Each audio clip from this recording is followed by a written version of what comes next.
Hiya! Welcome to this week's Serious Social. And what a week here in the UK as we've seen an end to restrictions around COVID. And around the world, as vaccines roll out, we are taking steps towards a new normal. A new normal because we're not going back to the way things were. It's going to be different, at least for the next few months. You see, we've developed new habits, game changers in societal behaviours, from a greater consensus for work-life balance and hybrid working to a demand for camping equipment. In the midst of all this change has been social. We've all got more active on social, and engagement and attention rose dramatically. Facebook's daily active users increased by 11%. And who knew there was a TikTok a few years ago? Now it's the mainstay of social. The big question is that as lockdown lifts, how are things going to change? What will change? Will the pandemic habits stay with us? Or, as The Economist suggests, are we going to face an attention recession as we get back to living in the real world? Or is it the case that social is now so embedded in our activities and with new audiences that we will just bring the outside world into our feed? Certainly CMOs are saying social will be one of the biggest drivers for growth in the coming 12 months. Moreover, when our audiences change behaviours, there's a greater opportunity to get them to pay attention to our brand. Like all life events, people will reevaluate the products and services they buy. The same will happen as society shifts to a kind of a new way of living. Whatever the changes that happen, we as social media marketeers will need to flex fast as consumers and customers adjust their habits. Predicting what new behaviours will emerge and what's likely to have just been a kind of a temporary blip is likely to be like gazing into a crystal ball. So we haven't got a clue. But I do think we can apply a little bit of logic. There are social signals we should be paying attention to, and data that will give us clues as to how we can continuously and rapidly test and learn through this period of change. It also hints at where the opportunities lie. So let's start with the more predictable trends. What is likely to continue as lockdown lifts? I'm going straight in, I can't help myself, with the commercial impact. The latest research from MetaPack tells us that 86% of consumers will continue shopping more online well after the pandemic. And according to Statista, 43% of global shoppers research products on Facebook, Insta and Pinterest. And from squad shopping, which is online shopping with your mates, to in-feed purchases, we've kind of got used to the convenience of shopping from devices.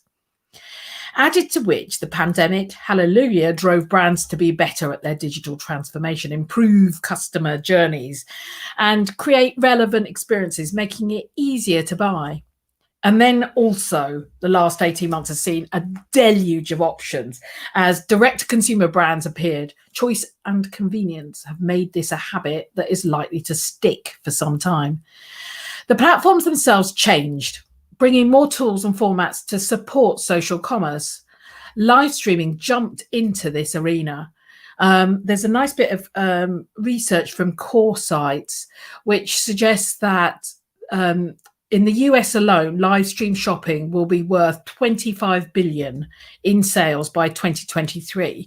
And I found this really cracking case study from Tommy Hilfiger, who live streamed in China, attracting 14 million viewers and sold out of 1,300 hoodies in 2 minutes. I don't think social commerce will disappear anytime soon. The pandemic also brought us new audiences.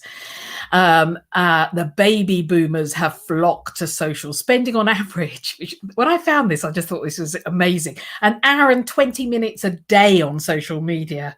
So they're busy bees on social. But more importantly, they've been active. There's been a 66% increase in baby boomers discovering new brands and products, according to Global Web Index. Their motivations are very strongly linked to connecting with friends, family, and community, which suggests they will stay for the long term. And who doesn't want to reach this audience with a disposable income and time to discover new products and experiences? Alongside the news that commerce and new active audiences are likely to stay is the bad news: trust. As Edelman puts it, trust is the new brand equity. It matters more than brand love. And on social, that trust requirement can be felt strongly if a business steps out of line. The last 18 months has brought on a call-out culture, and 40% of people will give up the brands they love if they don't trust the company. Virtue signaling no longer cuts the mustard, and you need to deliver genuine communications or risk being cancelled or even find yourself amidst a crisis. The need to trust the brands we buy is not going to go away anytime soon, so it needs to be the backbone of your social comms. Outside of these three, hopefully continued behaviours, will come the most likely changing trends. So during lockdown, we saw interest change. We discussed banana bread, and then we went on to sourdough. We clapped and we zoomed. It's unlikely many of these things are going to continue as the world begins to open up. So instead, you'll need to look for the social signals around new behaviours and interests. Pinterest data shows that search for vacations rose 75% in March this year. And in April, we started to get ready to re-emerge with an 85% increase in searches for outfits. DIY and home renovation isn't escaping either. Maybe it's all that time we've spent at home. Pinterest shows these are up 65% in the last quarter compared to the previous year. Listening for these signals gives you the opportunity to capture audiences and be relevant at the right time. And it isn't just products people want, they want experiences. Momentum Worldwide's research shows that 48% of consumers say they are planning to try new experiences this year. Interests like this are going to bubble up and down. As confidence grows, they will be impacted by the news, by seasonality, and of course, some of the interests and attitudes and values we gained in the last 18 months. And some behaviours will evolve further, especially those around cultural and societal change, such as BLM, Me Too, and climate change. There's a greater expectation that companies be involved with these issues of diversity and sustainability. In fact, 54% of people expect brands to have a position on cultural changes that they share on social. This is not a time to stay quiet on social. You'll need a strong, genuine voice, but you will also need to be seen. And there are some areas of social that you'll need to explore further. Social, I always think, has played hardest and best when it's integrated. And integration with the real world seems like a perfect way to move from the sort of selfie-taking era of pre-COVID. And augmented reality in social will begin to really blossom.